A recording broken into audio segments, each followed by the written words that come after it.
please be seated at this time.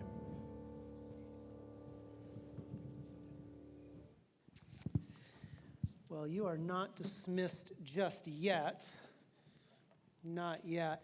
At our June meeting coming up, our members' meeting, there are going to be two men who we will present to the congregation to affirm as elders, but we want you to hear from one of them this morning, and he was going to give his testimony just so you know who he is, and feel free after he gives his testimony to invite yourself over to his house to question him as much as you would like. Dave McAllister, many people know you. You grew up in the church here, I believe. Is that right? Come on up. He'll give a testimony for a few minutes. What Patrick failed to mention is I live on Meadowlark, the very end. That's where he lives. Well, I've been called to give my testimony. What's a testimony? Other than bearing witness to the faithfulness of a loving God. I was born into a Christian family with Christian parents who deeply loved the Lord, who attended EBC along with my grandparents, which marked me as a church kid. Therefore, my testimony is not so much a story of me being saved from heinous sin, so much as being delivered from blinding goodness. Let me explain what I mean by that. One night when I was about 4 or 5, that last song we just sang was so amazing. I'm sorry. When I was 4 or 5, I was playing. This is exactly what I didn't want to do. I'm so sorry. I was playing hide or seek with my dad. Most likely because he was trying to put me to bed. And I was hiding behind a large curtain. Saw this amazing set of stars. And my dad asked me, "Do you want to know who made those stars?"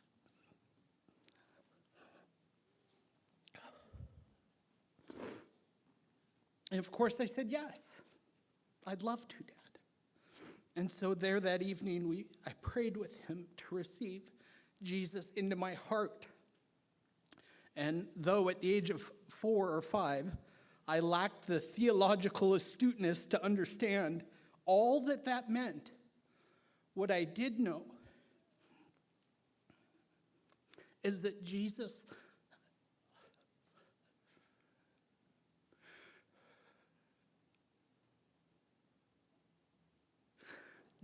was important to my parents. And so at the age of 4 or 5, he was important to me. Fast forward to my junior year of high school. Having been raised in this church, I attended youth group for many years, marking me as a church kid. And in fall of 1992, I went to the CYF Fall Rally under the leadership of Dave Miller. We rode Metro Mama. Many of you wouldn't know about Metro Mama. It was a metro bus we used to own as a church. And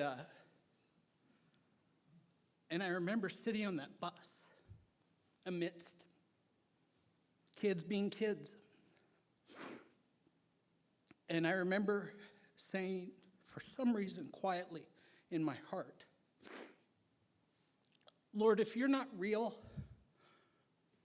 I'm just done. Just show me you're not real," which is, how do you do that?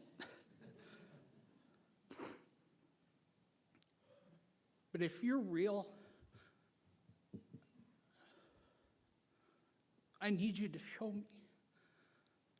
And I'll give everything as best as I can, all of my life for the rest of my life. I'll follow you. And that weekend, a man named Greg Speck spoke on the theme of relationships.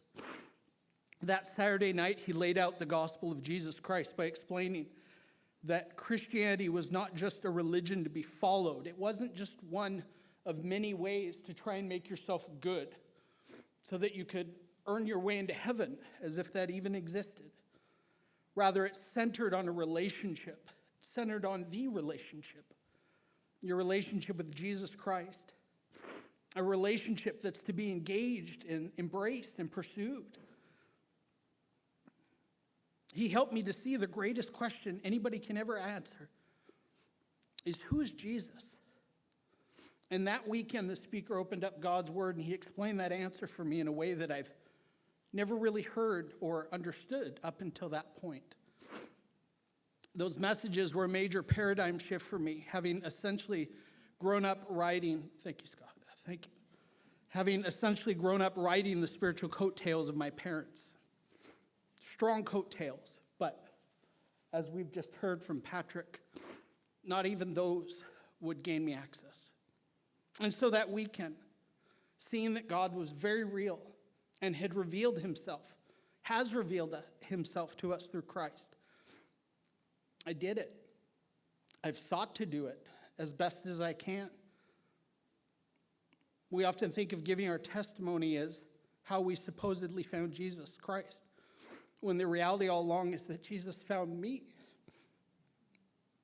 And Jesus pursued me. And he rescued me. And he redeemed me. And that's exactly what he did for me in fall of 1992. In fact, that's exactly what he's done for me for the past 20 years. For while we were still weak, at the right time, Christ died for the ungodly. From a human perspective, I was a good kid. But from God's perspective, I was ungodly. I was an enemy. But God showed his love for us, shows his love for me, and that while I was still a sinner, clinging to my goodness, thinking that was enough, it was then that Christ died for me. My high school years, when I was needing direction, Jesus called me to follow him. When I needed a friend, I know this sounds cliche, but Jesus was a friend to me. And when the world felt like a dark place, even as a Christian, even as a good church kid,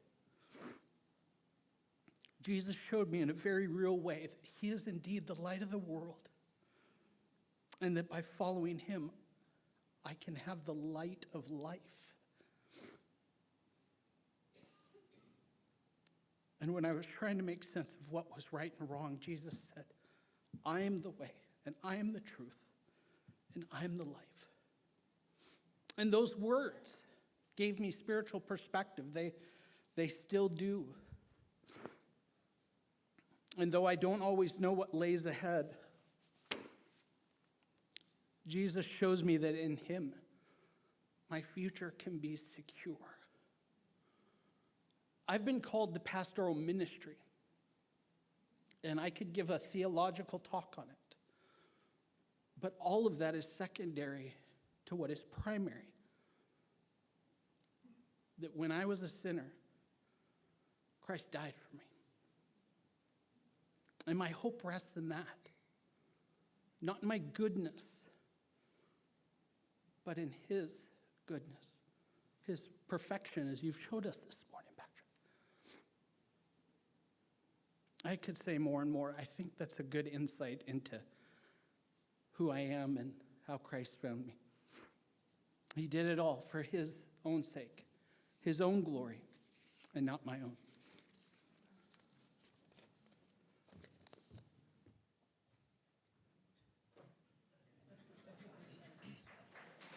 You can take all of them. Okay. No, you're good, good. Let's stand together for a final benediction. Get to know Dave. That's why we do this, so you know who would be part of shepherding leadership here at the church. So get to know Dave. You've become a good friend of mine. And